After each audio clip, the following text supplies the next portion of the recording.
He won. A single word that has just sent shockwaves from the royal courts of justice, straight to the heart of the British establishment, and ignited a firestorm of fury. Prince Harry has secured a major victory in his legal battle over security, and the ruling is being met not with applause, but with a roar of public backlash so intense, it's threatening to rewrite the entire narrative of his post-royal life. This is Royal Report 24/7, and we're on the ground for the fallout of a judicial decision that feels less like an ending and more like a declaration of war. The battle lines are being redrawn as we speak. To understand the explosive consequences, you need to be in the room. Subscribe to Royal Report 24/7 and hit that bell. This story is evolving by the minute, and your support through likes and shares is what powers our coverage. Here are the facts as they stand. A High Court judge has just granted Prince Harry the right to a judicial review. This means his case, that the decision to strip him of his automatic state-funded security when he visits the UK was unfair and unlawful, will now get a full public hearing. It's a monumental hurdle cleared. The legal establishment has said, in essence, that Harry's grievance has merit enough to be heard in its highest forum. But in the court of public opinion, the verdict is already in, and it is savage. Leading the charge is broadcaster and commentator Nana Akua, whose blistering reaction on national television is becoming the rallying cry for a nation. Her argument, echoed by a growing chorus of politicians and public figures, is not about law, but about principle. He should pay, she raged, capturing a sentiment simmering for years. Why?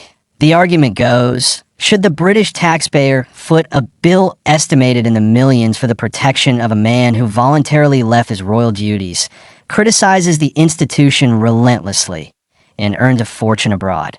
A man who has the means to pay for his own private security, but is choosing instead to sue the government for it.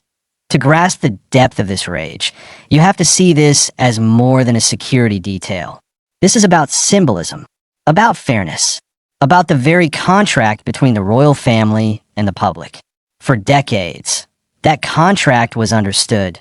The public funds the firm in exchange for service, duty, and a certain dignified silence on internal matters. Harry and Meghan shattered that contract. They chose freedom, commerce, and candid criticism. And now, in the eyes of many, Harry is trying to have it both ways. To leverage the very royal status he renounced to claim a privilege funded by the people he left behind. Insiders close to the Home Office are reportedly apoplectic. They see this judicial review not as a win for justice, but as a catastrophic waste of public resources. They argue the committee that made the decision, RAVEC, operates with meticulous, security-first precision, considering threats, not publicity. For a judge to suggest their process might be flawed is seen as a dangerous politicization of national security. It sets a precedent, they fear, where any wealthy individual with a grievance could tie up state security apparatus in costly litigation. But let's step into Harry's shoes as his legal team frames it. Their claim is one of fundamental injustice and personal peril.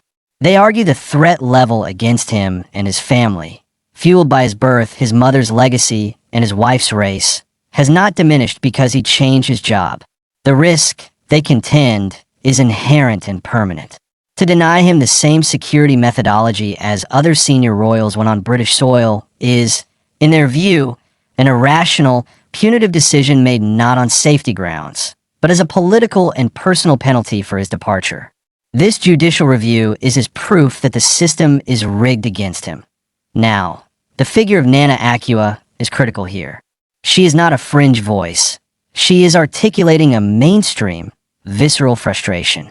Her rage taps into the exhaustion of a public weary of the Sussex drama, facing a cost of living crisis and watching a royal family they fund navigate its own very public fractures.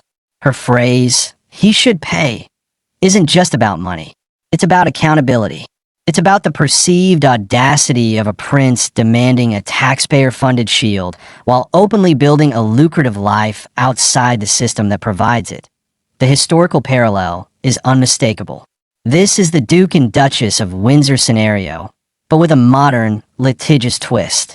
Edward VIII was given a stipend and security in exile, but it was a quiet, grudging arrangement. Harry is forcing the issue into the blinding light of a courtroom, demanding his rights as a birthright. And the public backlash is far louder, far more democratically charged than anything the silent, deferential 1930s could muster. What does this mean for the monarchy's future? This legal victory for Harry is a devastating strategic loss for King Charles and Prince William. It ensures the Sussex saga will remain a live, legal, and bitterly divisive issue for years to come. Every headline about the judicial review will dredge up the entire painful history. It prevents the slimmed-down monarchy from moving on. And crucially, it deepens the chasm with the British public. Every pound spent fighting Harry in court is a pound that critics will argue could have been spent elsewhere. We stand at a precipice. A judicial review will lay bare state security protocols, royal family dynamics, and personal grievances in a way never before seen. It will be Harry versus the establishment live-streamed, and the crowd, if Nana Akua's fury is any measure, will be baying for him to cover the cost. This is no longer a family dispute. It's a national reckoning over privilege, payment, and the price of freedom. The gavel has fallen in one court, but the real trial is just beginning in the court of public opinion. At Royal Report 24/7, we will be following every legal filing, every political reaction, every pulse of public sentiment. This is the story that will define the Sussex's relationship with Britain forever. To make sure you don't miss a second of the coming showdown, subscribe now. Let us know your side with a like, and share this video to spread the analysis. The battle is won, but the war is raging. This is Royal Report 24/7.